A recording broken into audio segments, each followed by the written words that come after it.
What's up guys, it's KK here, the Krazy Koran, and today I want to share 15 cruise and travel tips that will make your voyage more comfortable and enjoyable. Tip number 1, fly into the city or port at least one day before your cruise starts. Flights could be delayed or missed, so it's always best to have at least a one-day buffer before your cruise embarkation day to be safe, and this also gives you time to enjoy the port you're leaving from. Tip number 2, book shore excursions and tours in advance before the cruise starts, since spots are limited and can sell out. Cruise tip number 3, make entertainment reservations for shows in advance if possible, since there's limited seating in the show theaters. Tip number 4, always bring warm clothing when traveling. Flights and cruises can be cold with the AC blasting, so I always have a sweater or jacket whenever I fly or cruise in my carry-on. I think in life it's always better to be prepared in advance, so I'd rather have it and not need it than need it and not have it. Tip number 5, make sure you bring a credit card with no foreign transaction fees, and preferably a travel card so you can earn valuable points for free future travel. If you have an iPhone, it's best to have this card on your Apple Wallet to easily pay for things in other countries, since it adds another layer of security and nobody can use your credit card even if you lose your phone. I also carry some US dollars in cash wherever I travel, since a US dollar is a world reserve currency, so it's easy to exchange it for the currency of the country you're traveling to. Tip number 6, drop off large luggage with porters and keep a small carry-on with your essentials. When boarding the cruise, you should keep your passport, cash, credit cards, medications, and swimsuit in case you want to go swimming on embarkation day, since it could take a long time for your large bag to be delivered to your stateroom. Tip number 7, bring a portable speaker and sleep with a constant background sound on.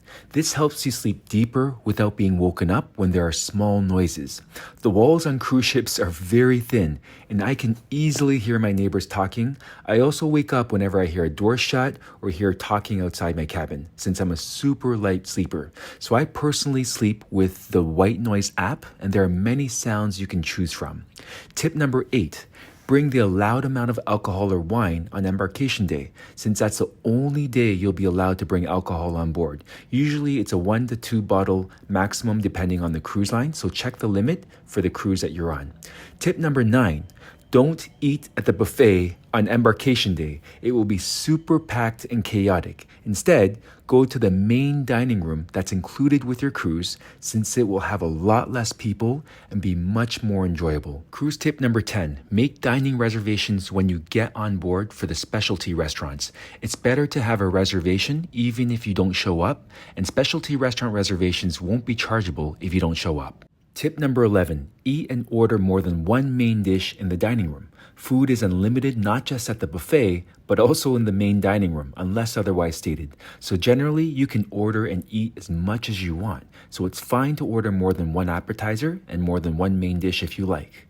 Tip number 12, put your phone in airplane mode. You don't want to be charged hundreds, if not thousands of dollars in international data roaming charges by your cell phone carrier when you get back home. So make sure you put your phone in airplane mode before you get on the cruise. Tip number 13, make any special requests to the stateroom attendant on day 1. I personally like to have extra pillows and towels, so I always request for that on day 1. I also ask for a bucket of new ice to be placed in my fridge daily so it lasts longer, and I have ice available all day in my room, since I like to have my drinks cold.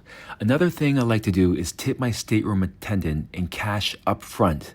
I always like to give first in life. It's a smart strategy that has usually ended up giving me great results in all areas of life. Tip number 14, unpack and put your large suitcases under the beds. This will give you more room in your stateroom, and it'll make it less cluttered and more organized. Tip number 15, do laundry on a floor where the suite and elite member guests are staying, since there are less guests using the washer and dryer, and better chance you won't have to wait in a long line to get your laundry done. I hope these cruise and travel tips will help make your travels more enjoyable and comfortable. If you want to get my real reviews and videos to some of the world's best destinations, like and subscribe and you'll get my new videos. Thanks for watching.